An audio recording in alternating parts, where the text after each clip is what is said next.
everybody. This is Mr. Rob, and welcome back to another episode of the Oakland Athletics franchise here on MLB The Show 24. And it's a big episode because today we have the 2024 MLB First Year Player Draft, our first real chance to add some new blood to this organization and get this rebuild started. I hope you guys are ready for this one as much as I am. If you are, make sure you drop a like and you subscribe down below, especially if you want more franchise content. Now, last episode we took a look at about 30 prospects in this class. If you did not see that episode, go check it out in the playlist that's always at the end of this video.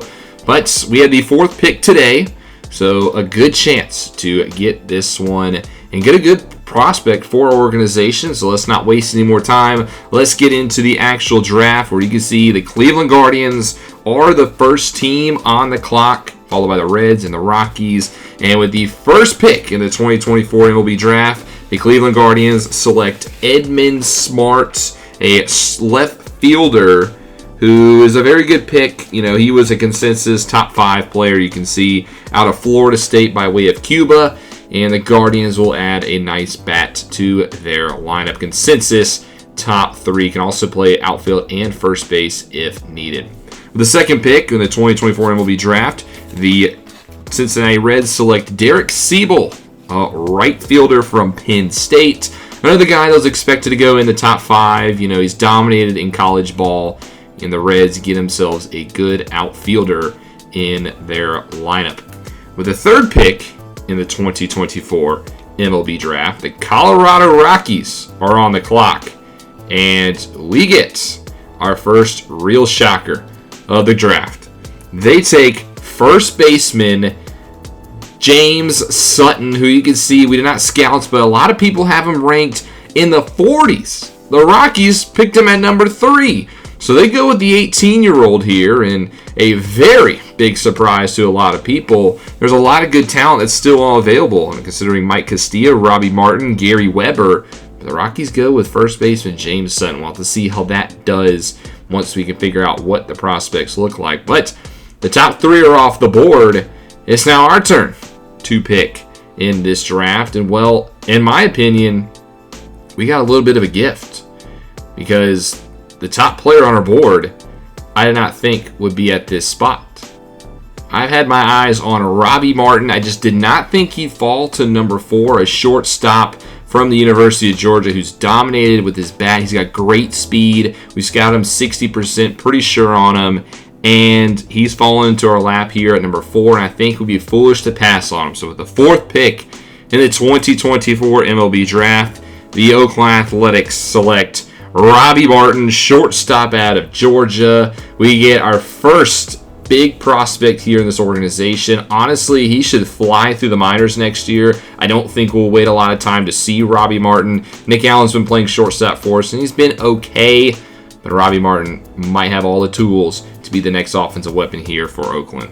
So that does it for the top 4 picks. We'll go through all the picks of the first round, and then we'll sporadically go through the rest. But with the fifth pick, the Chicago White Sox pick Gary Weber. He is the left fielder that I thought maybe the Rockies would pick from Maryland by way of Delaware.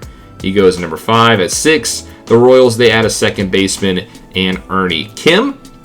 With the 7th pick, the St. Louis Cardinals select Sean Frazier. Our first pitcher off of the board goes here at number 7.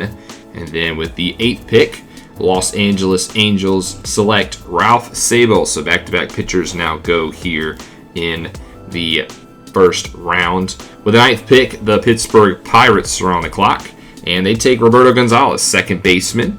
And one guy still on the board is Mike Castillo. A lot of people thought he could go number 1. He's sliding a little bit here in the first round. The Nationals, they do take a starting pitcher, but they go with Nick Reyes. So again, another pass. Maybe some teams know something about him that we don't. With the 11th pick, the Detroit Tigers, they select Geraldo Villarreal, a starting pitcher, as well as it looks like starting pitchers are starting to go for the past 5 picks. With the 12th pick, the Boston Red Sox, they select Javier Espinoza, a starting pitcher out of Cuba that we took a look at, 18-year-old who has good upside for them. With the 13th pick, the San Francisco Giants select Mike Castillo, the starting pitcher from the University of North Carolina. The best pitcher in college baseball last year finally goes off the clock, so we'll see if the Giants got a steal at 13. At number 14, the Chicago Cubs, they select Ty Zeninga, a starting pitcher as well. With the 15th pick, our division rivals, Seattle Mariners, they select Dan Fry, a center fielder who we took a look at, who out of Illinois High School is a pretty solid pickup for them. Good pick. Number 16, the Miami Marlins, they select Michael Mora, starting pitcher, 18-year-old from Mexico, who I liked a lot, especially with that young age. At number 17, the Milwaukee Brewers, they take Jose Cruz, a center fielder. And then at 18, the Tampa Bay Rays will go starting pitcher as well. They take Dean Gordon with that selection. At number 19, the New York Mets are on the clock. And with the 19th pick in the 2024 MLB draft, the New York Mets select Willie Da Silva, a center fielder. And then with the 20th pick, the Toronto Blue Jays are on the clock. They also go starting pitcher. They go Sean Sosa. For the 21st pick in the 2024 MLB draft, the Minnesota Twins select second baseman Everett Kuhn, a guy that we took a look at. He's from Venezuela, an 18-year-old who I'm not surprised went here at 21. The 22nd pick, the Baltimore Orioles select Michael Fugoa, a starting pitcher. And then with the 23rd pick, the Los Angeles Dodgers are on the clock. And they will go the best catching prospect in the class, Tom Hogg from Ancilla College, Junior College via Illinois in Indiana. With the 24th pick, the Atlanta Braves, they select Marco Garcia, a center fielder, as a lot of outfielders starting to go here towards the back end of the first round. The 25th pick, the San Diego Padres, they select third baseman Robert Curry out of New York, another 18-year-old that was in that draft preview episode.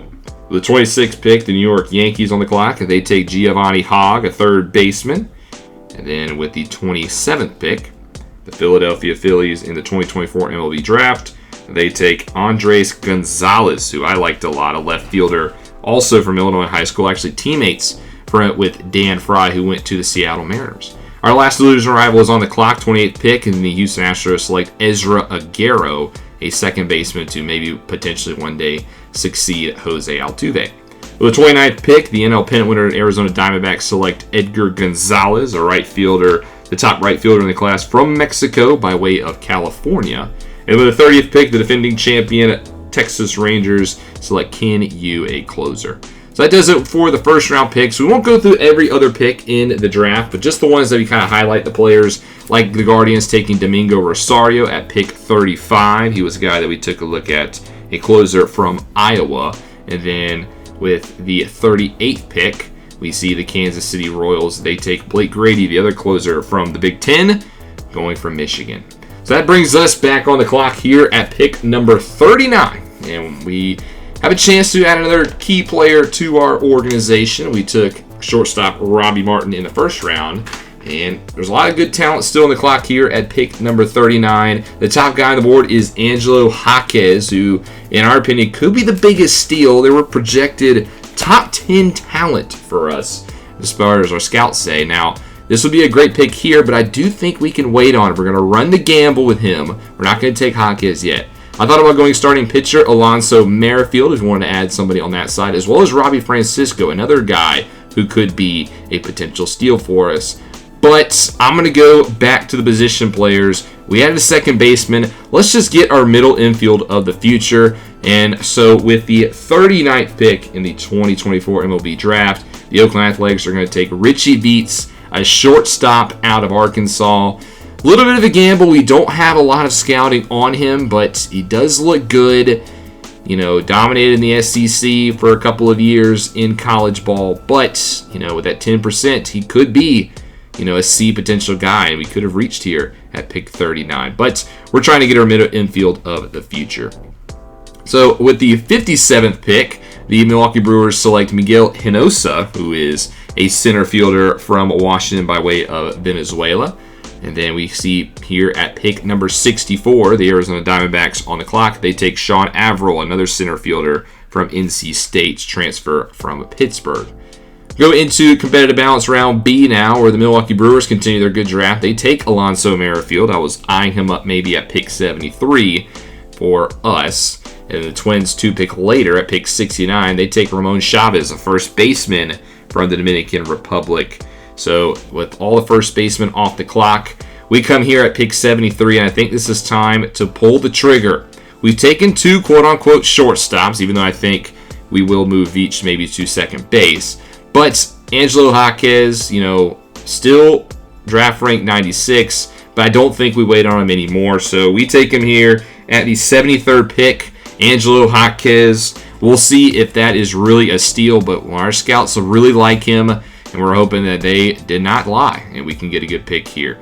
We're also back on the clock here at pick 77, and speaking of steals, we're going to go with the other guy who our scouts thought could be the steal of the draft, and that's the flamethrower Robbie Francisco. So with the 77th pick in the 2024 MLB draft, we thought about David Suzuki here, but I just don't think he is on the same level as Francisco. We thought about Carlo Estrada as well, but I think that's just a little bit of a reach, and he's not fully scouted. So we go back to the guy that we were going to take all along. Now, there was a little bit of a weird thing. I forgot that it was a minute in this round. So we actually had the computer pick for us. Thankfully, they did pick Robbie Francisco. So the CPU selected him for me. So it must be a good pick. But he went to college at San Diego by way of Venezuela. And he is their first pitcher we take in this draft. The next pick, the Royals do take David Suzuki, the other guy that we thought about. He was from UCLA by way of Japan. So we'll see how they compare once we can look at the prospects. The very next pick, the Rockies pick Carlo Estrada. So all 3 guys we were thinking about at pick 77 go in rapid-fire succession. And then we get to pick 81 here, where the Washington Nationals select Juan Vega Ramos, the starting pitcher from Cal. And with that, all of our highlighted guys in the draft episode have been gone. So we're just going to take a look at our guys that we get drafted from here on out. And in the 4th round, we're going to go back to starting pitcher. We're going to take a look at Luis Pereira, the starting pitcher from Florida Atlantic, originally from Puerto Rico. He's been playing down at FAU. He could be a little bit more of a project, a little bit more long-term development for us, but he has potential that could be very high. So we're going to take the risk on him. And then in the 5th round, we're going to go back to starting pitcher. The top guy on our board is Sean Ariano, and he's also been scouted. And I like to take players late if I've scouted them, just so I can have a little bit more of a consistency and comfortability knowing what I'm getting. So with pick 137, we take Sean Ariano, starting pitcher from Stony Brook, another right-hander to add to our depth. And that leaves us with one more pick at pick 167. And we're going to go back to the pitching side, but this time we're going to go to the bullpen. We're going to take Luis Del Villar from the Netherlands. I like what I see. Only 40% scouted, but there's a lot of green, there's a lot of blue, and I think he has the best upside potentially of those left. Again, we'll spend a lot of time in the minors, but could be a part of our bullpen in the future. And if you've seen our bullpen, we need some help. So that's going to conclude the 6th round draft. Let me know in the comment section what you thought. I love the fact that we got Robbie Martin in the 1st round. 2nd round, we took Richie Veach. Maybe a little bit of a gamble, but he has good upside. And then obviously I like the 2 steals, Jaquez and Francisco. I feel really good about this draft, as you can see all the results on your screen if you want to see what happened in every single round. But our first draft is in the books. And next episode, we're at the All-Star break, so we're actually going to live stream the All-Star game and take a look at who made it. We're going to have one player, obviously, nothing more. But I do like to live stream the All-Star games in these series. Just kind of gives us something to just hang out and do. So that'll be next Saturday will be the All-Star live stream. I'll probably have a recap so far before we get to that point. But that's going to do it here. We'll see the draft picks in the coming weeks as we look to sign these guys to contracts in the future. But if you enjoyed, make sure you drop a like and you subscribe down below, especially if you want more franchise content. This is Mr. Rob, and I'll see you in the next one.